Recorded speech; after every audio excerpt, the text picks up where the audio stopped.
Hi friends. One of the concepts I like to use with my improv students is to have them play ideas instead of just notes.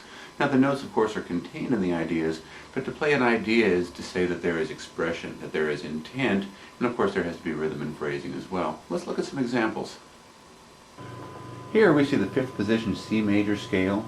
We have C, D, E, F, G, A, B, and C, which you will want to know both ascending and descending before taking off into these sequences. The first sequence is really quite easy. C, D, and E, as we find them in the scale, start off the first phrase. Then I simply sequence the same concept, starting this time on the D, so the D, E, F is the next phrase. E, F, G, A, G, A, and B. So each of these is really just a three-note phrase starting on each consecutive note of the scale. In other words, up three notes starting from C, up three notes starting from D, up three notes starting from E, and so on and so forth. A little bit of phrasing, a little bit of rhythm, listening to the context of the arrangement and trying to respond to it with the correct notes. The next idea in this solo involves another scale sequence.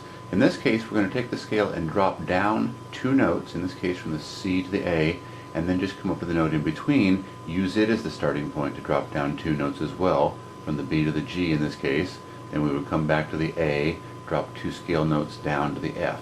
Let's look at that over in the tablature here. Here's the C, where we left the end of the last scale sequence. We drop down two notes to A, back up to B. From this B, we drop down two notes to G, back up to A. From this A, we drop down two scale tones to the F, and then back up to the G. From the G, down two scale tones to the E, back up to the F. If this doesn't make sense to you, you may wish to go back and listen to the example. Another technique used in the example is the slurring of adjacent notes in the scale. In this case, we see the B slurring up to the C and back with a hammer on a pull-off and then sliding back to the A.